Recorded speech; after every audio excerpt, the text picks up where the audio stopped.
Hello again. Kate Brown Pernia for Why Not a Hat? Spring is coming here and things are beginning to bloom and pop up in the garden. So my friend Alice suggested that maybe it was time I made a cherry blossom hat or a cherry blossom fascinator. So that's what I did this week. And here it is. Now, if you want something to wear to celebrate the season, I'll show you how right now. Let me focus the camera on the table.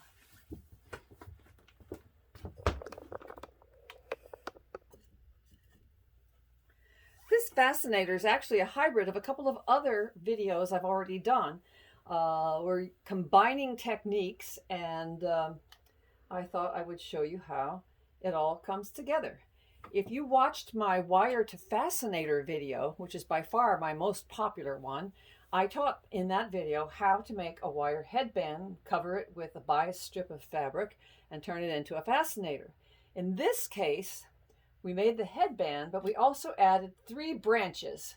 And the way you do that is you take a piece of your same fabric that you wrapped the headband with, and you just do a little join with a dab of glue and the fabric to make the branch add on to your headband. So that's that. Pretty simple. Now, how did I make the flowers? Now, you could make these flowers out of any number of things.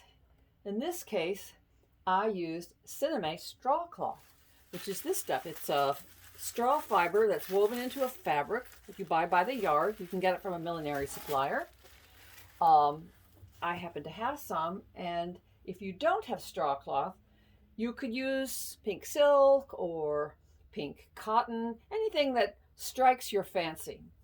Now, in a couple of weeks ago, we did a how to make a fabric blossom video in which I showed you how to shape flower petals on a big styrofoam ball covered with plastic and using this stiffener, this PVA stiffener. Now, I've done the same sort of technique on these little cherry blossoms, but instead of doing petal by petal, I did it flower by flower. So I created a little pattern out of paper and cut a number of these, I think 26 or so, of these little cherry blossom shapes. And I bought myself some small styrofoam balls. I think these are 1 inch. Covered them with plastic wrap and stuck a skewer like you'd use for barbecue on your grill or whatever. And I just pinned all 5 petals over the ball to curve them.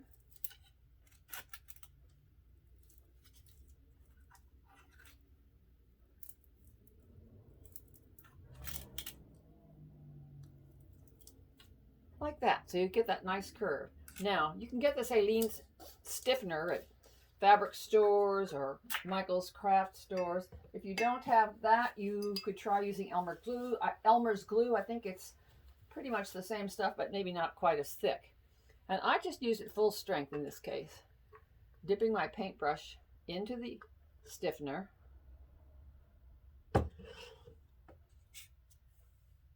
and paint it right on to the petals, getting a good amount right smack in the middle at the top.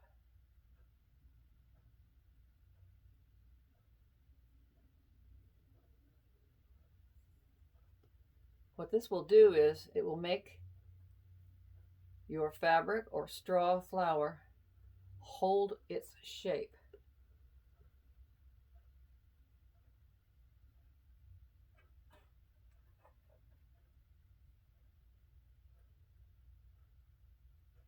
Now, it has some little gunky places where I got a little bit too much stiffener. So all you do is dip your brush into some water and then just sort of thin it out a little bit where the lumps and bumps are. And then you can just stick it in a jar and wait for it to dry. It usually doesn't take very long, maybe an hour, hour and a half, or overnight. Here you go. Now I have one that's already dried. So I'm going to cover up my PVA here. We'll take these pins out. Don't use your best pins on here because they goops up the pins pretty bad. And then peel that flower off of the ball, and there you have it. You see, a nice little bloom. Now, my dog is barking to come in out there, but she'll just have to wait a little bit. I wanted to add some pseudo stamens. So what I did was, I just took a little bit of embroidery thread and made a knot in the end, poked a hole from the underside in the center of the flower.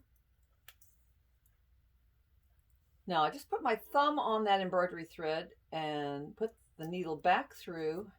What you want to do is have just a loop. Don't pull it all the way through. You want to leave just a little bit of a loop, 1/4 of an inch maybe, and then hold it with your thumb and take another stitch and do the same thing again. Back through.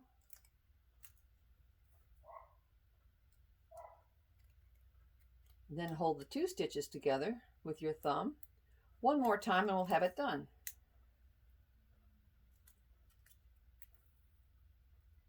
Three little loops. Now I'm going to turn it over.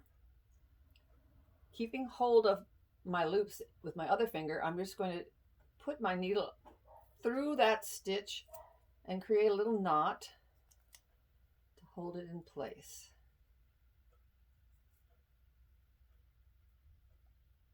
There we go. Now, while you're stitching, if you flatten it out like I just did, all you have to do is curl your leaves back up again. There you go, like that. Now, how do you attach this to your fascinator? Well, I've got one done here, so let me show you. I like to use a 2-pronged approach. I've got all the flowers I need on this one, so I'm going to use just a piece of sample wire to show you how I stitched it on. First, I threaded a needle with a thread that matches the wire cover, and I take a small stitch through the center of the flower. You don't want that brown thread to show through, but that works. What I'm going to do is just tie it on. See? Okay. So now I'm going to take a stitch through the fabric covering on the wire. This is why you cover your headband, your wire, with fabric, so you have something to stitch to. There. My old hands are not as flexible as some of you young people, but here we go. As you see, it makes a nice join. Here we go. Now I'm going to make a square knot. If I can get my fingers to work. The trouble with getting old is that your hands, you get stiff. Or I do anyway. Maybe it's all that working in the garden. Here we go.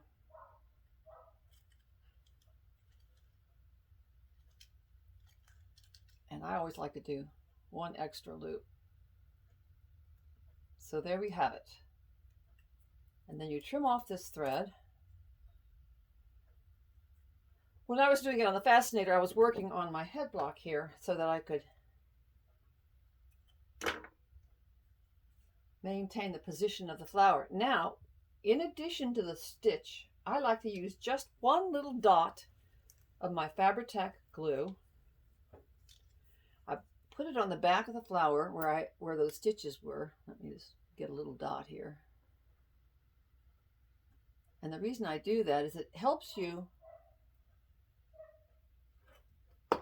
to position the flower exactly in the direction you want. So if you want to push it up a little bit, you can just hold it there for a second. And in particular, for a cherry blossom fascinator, cherry blossoms bloom in clusters. So you want to do clusters of fabric flowers like this. So that little dab of glue can help you join a couple of flowers together. It just helps. So anyway, I hope you have some fun with this technique. Please subscribe if you haven't already. And in the comments section, if you would ask some questions I'd be happy to answer them. I'd like to get a little bit of a dialogue going so that the algorithms will find us. Anyway, happy spring, and why not a hat?